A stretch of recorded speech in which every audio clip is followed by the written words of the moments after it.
हमारा जीवन वैसा ही है जैसा हम उसे बनाते हैं। मैं जैसा हूँ वैसा ही अपने को जानना बहुत आवश्यक है। लोग अहंकार की सटीक परिभाषा नहीं जानते, इसलिए आज हम आपके समक्ष यह प्रस्तुति लाए हैं। अहंकार शब्द की उत्पत्ति संस्कृत के अहम अर्थात मैं से हुई है।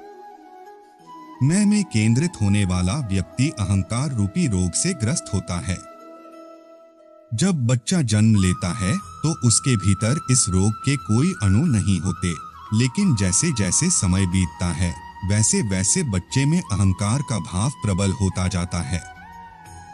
कुछ अलग करने की, दूसरों से बड़ा होने या दिखने की सोच मस्तिष्क पर हावी होती जाती है। इसी से हमारे भीतर अहंकार का बीज पनपने लगता है। प्रारंभ में तो यह भाव हमारे वश में होता है, पर समय बीतने पर यह इतना बलशाली हो जाता है कि हम उसके सेवक बन जाते हैं। हमारे समूचे कार्यकलाप ही अहंकार पूर्ति से प्रभावित होने लगते हैं। अहंकार वह पात्र बन जाता है जो कभी भरने का नाम नहीं लेता। धन, पद, प्रतिष्ठा और यश पाकर भी हम असंतुष्ट ही रह जाते हैं। जीवन उस मरुस्थल के समान बन जाता है जिसमें अहंकार तृप्ति की प्यास एक आवश्यकता जैसी बन जाती है। अहंकारी व्यक्ति हर समय एवं हर स्थान पर अपने को ही सही समझना और सही सिद्ध करने का प्रयास करता है।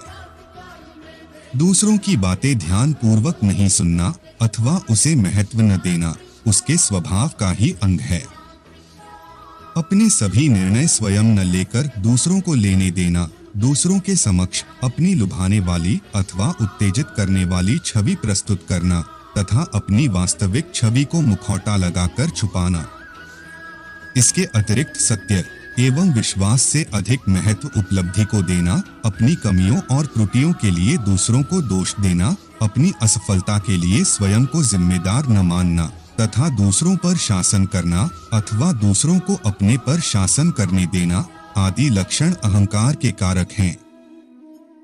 इनसे छुटकारा पाना प्रत्येक मनुष्य का सर्वप्रथम कर्तव्य है। अहंकारी व्यक्ति अपने मद में चूर होकर निर्धारित लक्ष्य को प्राप्त नहीं कर सकता, चाहे उसमें महाकवि कालिदास ही क्यों न हो।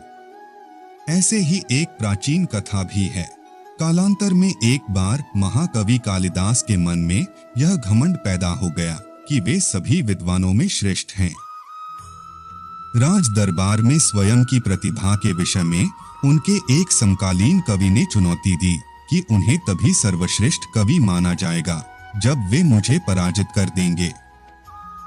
कई दिनों तक कालिदास गहन चिंतन में डूबे रहे। अंत में वे अपने प्रतिद्वंद्वी कवि को हराने पैदल ही चल पड़े। मार्ग में उन्हें जोरों की प्यास लगी। तभी उन्हें एक कुएं से पानी खींचती पनिहारिनी दिखी। कालिदास ने उनसे पानी पिलाने का आग्रह किया। पनिहारिनों ने उनसे पूछा, आप कौन हैं? कालिदास ने उत्तर दिया, मैं बलवान हूं। पनिहारिनें बोली, अन्न और जल ही प्राणियों को शक्ति देते हैं, अतः वही असली बलवान हैं। तुम में कौन सा बल है? पनिहारिनों की बात सुनकर कालिदास निरुत्तर लौट आए। कुछ दिनों बाद दूसरे मार्ग से अपने गंतव्य की ओर चल पड़े। फिर उन्हें प्यास लगी। एक पनिहारिन द्वारा परिचय पूछने पर कालिदास बोले, मैं एक निर्बल आदमी हूं। पनिहारिन ने हंसकर कहा, तुम निर्बल कैसे हो? निर्बल तो गाय व स्त्री होती हैं।